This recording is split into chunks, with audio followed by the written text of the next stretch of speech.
আসসালামু আলাইকুম রহমতুল্লাহি অবরকাতুহু। সম্মানিত দর্শক, রাজনীতিতে আওয়ামী লীগের ফিরে আসার বিষয়টি ক্রমশ উজ্জ্বল থেকে উজ্জ্বলতর হচ্ছে এবং এটা নিয়ে যত অনিশ্চয়তা ছিল সকল অনিশ্চয়তাগুলো কেটে সম্ভাবনার যে দ্বার আওয়ামী লীগের রাজনীতির, সেটি ক্রমশ উন্মুক্ত হতে চলেছে। যখন আওয়ামী লীগের পতন হলো সেই আগস্ট মাসে, সেপ্টেম্বর মাসেই আমি হয়তো কয়েকটা ভিডিওতে বলেছিলাম যে আওয়ামী লীগ ফিরে আসবে এবং দেশের প্রচলিত রাজনৈতিক দলগুলো আওয়ামী লীগকে ফিরিয়ে আনবে। আমি অনুমান করেছিলাম যে আওয়ামী লীগের সঙ্গে জামাতের একটা বন্ধন তৈরি হবে এবং জামাতের একটা গ্রিন সিগন্যাল থাকবে, সঙ্গে সঙ্গে সরকারেরও গ্রিন সিগন্যাল থাকবে এবং সেটা নিয়ে আওয়ামী লীগ মাঠে নামবে। অন্যদিকে জামাত বিরোধী যে ইসলামী সংগঠনগুলো, তারা বিএনপির সঙ্গে থাকবে এবং হাড্ডাহাড্ডি লড়াই হবে রাজনীতির ময়দানে। এখন পুরো বিষয়টা এলোমেলো হয়ে গেছে। এক পক্ষ মনে করছে যে জামাতের সঙ্গে আওয়ামী লীগের সম্পর্ক তলে তলে হয়ে গেছে, আর অপর পক্ষ মনে করছে যে বিএনপি মূলত ভারতের পরামর্শে আওয়ামী লীগকে একটা ওয়াক ওভার দিচ্ছে বা আওয়ামী লীগকে একটা সুযোগ করে দিচ্ছে। ঘটনা যাই হোক না কেন, সেটি নিয়ে আরেকটু পরে আলোচনা করব, কিন্তু ইতিমধ্যে যে লক্ষণগুলো আমরা দেখতে পাচ্ছি সেই লক্ষণগুলো নিয়ে কিছু কথা বলা আবশ্যক। প্রথম লক্ষণ হলো ঢাকার রাস্তায় আওয়ামী লীগের ঝটিকা মিছিল, একাধিক ঝটিকা মিছিল। গোপালগঞ্জে বঙ্গবন্ধুর মাজারকে কেন্দ্র করে সেখানে বিপুল সংখ্যক নেতাকর্মীর শপথ গ্রহণ এবং পুরো গোপালগঞ্জ জেলা সেই আওয়ামী লীগের পতনের পর থেকেই ব্যতিক্রমী আচরণ করছে। সারা বাংলাদেশে একরকম আর গোপালগঞ্জের দৃশ্য আরেক রকম। এবং এখন এই বাস্তবতায় বাংলাদেশে যে সকল এলাকাতে আওয়ামী লীগের প্রাধান্য রয়েছে এবং যে সকল এলাকার সংসদ সদস্য যারা দুর্নীতি কম করেছেন বা করেননি, সে সকল এলাকা রীতিমতো এখনো পর্যন্ত আওয়ামী লীগের কর্তৃত্বে রয়েছে, নিয়ন্ত্রণে রয়েছে। তারা চাঁদাবাজি করছে না, চাঁদাবাজি অন্য লোক দিয়ে করাচ্ছে, কিন্তু পর্দার আড়ালে থেকে পুরো সামাজিক যে সংহতি, সেই সংহতিতে আওয়ামী লীগের যে অবস্থান সেটি তারা ধরে রেখেছেন। সবচেয়ে আওয়ামী বিরোধী শক্তিদের জন্য দুঃসংবাদ হলো আওয়ামী লীগের সহায় সম্পত্তি দখল করে যারা এতদিন লুটপাট করে আসছিলেন, তাদের জন্য দুঃসংবাদ হলো যে কিছু কিছু জায়গাতে আওয়ামী লীগের নেতাকর্মীরা রুখে দাঁড়িয়েছেন। তারা কিছু সহায় সম্পত্তি দখলে নিয়েছেন এবং কিছু জায়গা থেকে দখলকারীদেরকে মারধর করে তাড়িয়ে দিয়েছেন। আবার অনেকগুলো সম্পত্তি, ব্যবসা বাণিজ্য, সেগুলো পুনর্দখল করার জন্য তারা সর্বোচ্চ শক্তি নিয়ে তারা এগিয়ে আসছে।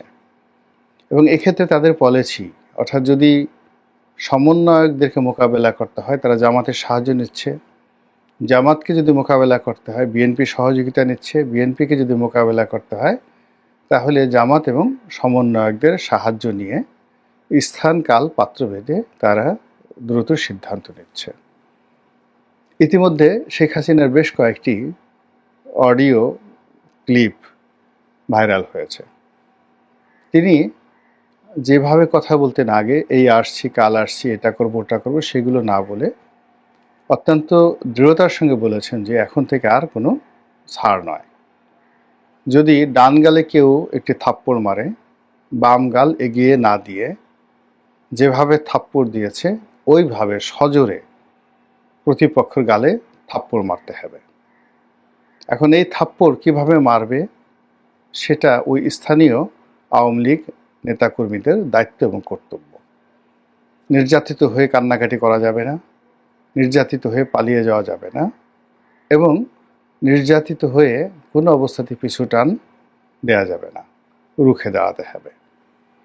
এখন শেখ হাসিনা সেই কথা বলার পর মাঠের যে রাজনীতি, সেই রাজনীতিতে কিছুটা হলেও গুণগত পরিবর্তন এসেছে।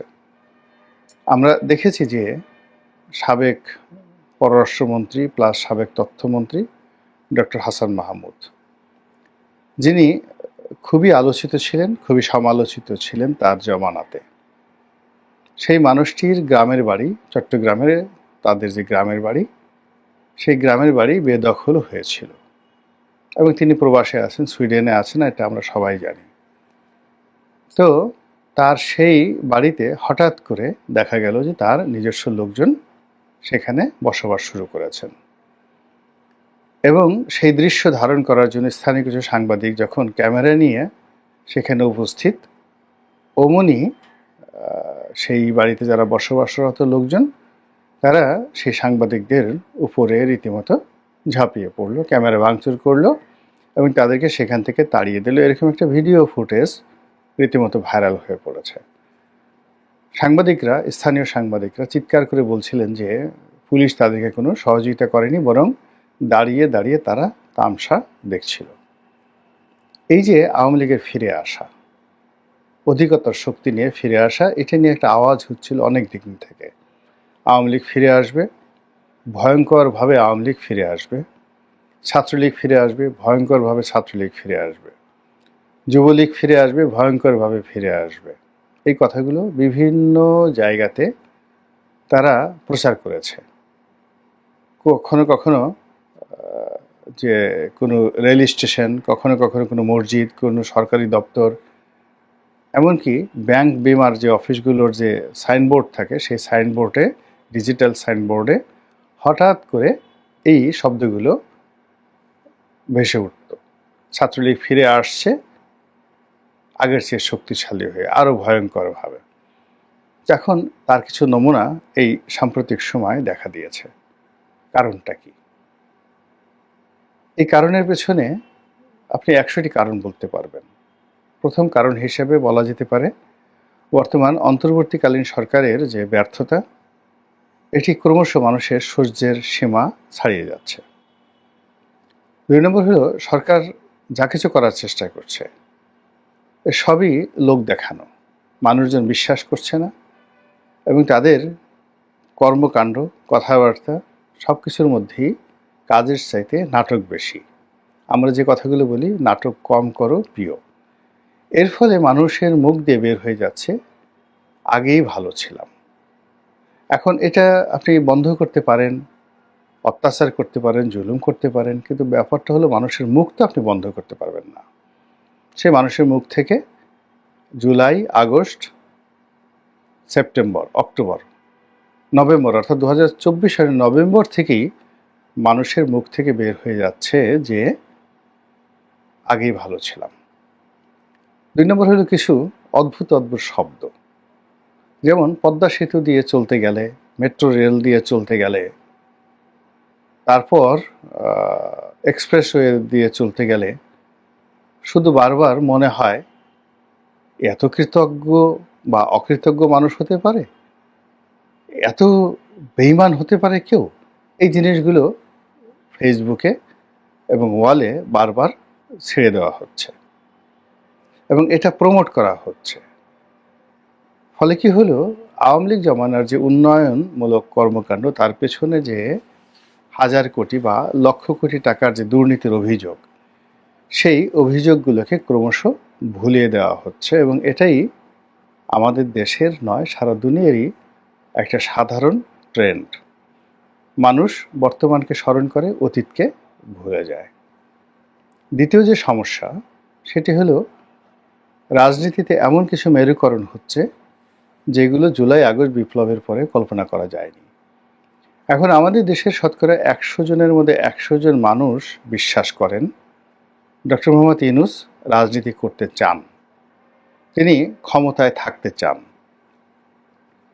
তাকে ক্ষমতায় রাখার জন্য নানা রকম কৌশল অবলম্বন করা হচ্ছে এবং ছাত্রদের যে নাগরিক পার্টি করা হয়েছে, যেটিকে কিংস পার্টি বলা হয়, এই কিংস পার্টি সহ আরও একাধিক পার্টি তৈরি হচ্ছে এবং হওয়ার প্রক্রিয়াতে রয়েছে। এই সকল পার্টির যিনি প্রধান, তিনি ডক্টর মোহাম্মদ ইউনূস। এটি জনগণ স্বাভাবিকভাবে নিতে পারছেন না একটা অংশ। আরেকটি অংশ মনে করছেন যে আওয়ামী লীগ, বিএনপি, ধানের শীষ, নৌকা মানে একই। তারা আরও বাজে কথা বলছে, যেটা আমি বলতে পারবো না, আরও বাজে কথা বলছে। তারা সজীব ওয়াজেদ জয় বা তারেক রহমান সাহেব যিনি আর রয়েছেন, এদের দুজনের মধ্যে কোনো মৌলিক পার্থক্য তারা দেখতে পান না। বেগম খালেদা জিয়া বা শেখ হাসিনার মধ্যে তেমন মৌলিক পার্থক্য দেখতে পান না। সেই তুলনায় ডক্টর মোহাম্মদ ইউনূস তাদের কাছে দেবদূত, তাদের কাছে ত্রাণকর্তা, তাদের কাছে মহামানব। এই মহামানব যারা মনে করছেন তারা চান তিনি আরও বহু বছর আজীবন ক্ষমতায় থাকুন। এরপরে যেটি হচ্ছে সেটি হলো বাংলাদেশের যারা ইসলামপন্থী লোকজন রয়েছেন তারা বিএনপি এবং আওয়ামী লীগ এই দুটো দলের একটিকেও পছন্দ করছেন না এই মুহূর্তে। যত মাদ্রাসা পড়ুয়া, ছাত্র, ছাত্রী, শিক্ষক, কর্মচারী তাদের সংখ্যা যদি 1 কোটি হয়, এই 1 কোটি লোকই এখন আওয়ামী লীগ বিএনপির পরিবর্তে তারা চাচ্ছে ডক্টর মোহাম্মদ ইউনূস ক্ষমতায় থাকুক। এবং ডক্টর মোহাম্মদ ইউনূস এবং তার যারা লোকজন রয়েছেন তারা এই বিষয়গুলো বুঝে গেছেন। এর ফলে কি হলো, বিএনপি রাজনীতিতে বন্ধুহীন হয়ে পড়েছে। এখন তাকে বন্ধুত্ব খোঁজার জন্য গণ অধিকার পরিষদের পিছনে পিছনে ঘুরতে হচ্ছে। তাকে বন্ধুত্বের জন্য জাতীয় পার্টি, আন্দালিব রহমান পার্থর যে জাতীয় পার্টি, সেখানে ধর্ণা দিতে হচ্ছে। বন্ধুত্বের জন্য তাকে এবি পার্টির যিনি প্রধান জনাব মঞ্জু, তার সঙ্গে দেশে বিদেশে তার সঙ্গে সাক্ষাৎ করতে হচ্ছে এবং তাকে তোয়াজ করতে হচ্ছে। বিএনপি বন্ধুত্বের জন্য আসম আব্দুর রব, মাহমুদুর রহমান মান্না এবং কর্নেল অলি সাহেবের দল থেকে বের হয়ে আরেকটা যে বিকল্প আলাদা যে এলডিপি করেছে জনাব সাদাত হোসেন সেলিম, জনাব সেলিম সাহেবকেও বিএনপিকে পাত্তা দিতে হচ্ছে এবং এদের সবার সঙ্গে সমঝোতা করে আসন ভাগাভাগি করে তাদের সঙ্গে একত্র রাজনীতি করার জন্য চেষ্টা করা হচ্ছে। কিন্তু বাস্তবতা হলো যে বাংলাদেশের রাজনীতিতে আওয়ামী লীগ, জামাত, জাতীয় পার্টি এই তিনটি রাজনৈতিক দলগুলোর যে ভিত্তি রয়েছে, এদের সমপর্যায়ের অন্য কোনো রাজনৈতিক দলগুলোর ওরকম কোনো ভিত্তি নেই। দ্বিতীয়ত, যারা ভোট ব্যাংক হিসেবে কাজ করে, যে সকল ইসলামী সংগঠন, বিশেষ করে পীর মুর্শিদ কেন্দ্রিক মাজারগুলো রয়েছে, তাদের খাদেম যারা আছেন বা গদিনশীন পীর যারা আছেন, তাদের একটা বিরাট অংশের সঙ্গে এখন আওয়ামী লীগেরই সম্পর্ক ভালো আছে এবং তারা কোনো অবস্থাতেই আওয়ামী লীগকে ছাড়তে চাচ্ছে না। আর রাজনৈতিক সংগঠন হিসেবে হেফাজতের দুটো ভাগ হয়ে গেছে, একটি ভাগ এখন পর্যন্ত একেবারে শেখ হাসিনার জন্য জীবন প্রাণ দিয়ে তারা লড়াই করতে প্রস্তুত। আর অপর অংশটি যারা শেখ হাসিনা বিরোধী, তারা ডক্টর মোহাম্মদ ইউনূসের সহযোগিতা পাচ্ছেন না, বিএনপির ডাক পাচ্ছেন না, এমনকি অন্যান্য ছোট ছোট যারা পার্টি তাদেরও ডাক পাচ্ছেন, অথচ সংগঠন হিসেবে এরা যথেষ্ট শক্তিশালী। অন্যদিকে আওয়ামী লীগের দীর্ঘদিনের পুরনো বন্ধু কমিউনিস্ট পার্টি, জাসদ, বাসদ, যে নামেই থাকুক না কেন, তারা সবাই মনে প্রাণে দিল্লিমুখী হয়ে আছে, এতে কোনো সন্দেহ নেই। প্রথম আলো, ডেইলি স্টারের মতো বাংলাদেশের যে সকল পত্রপত্রিকা যাদের সঙ্গে শেখ হাসিনার ব্যক্তিগত সম্পর্ক খুব খারাপ ছিল, কিন্তু এই দুটো পত্রিকা সবসময় দিল্লির যে পলিটিক্যাল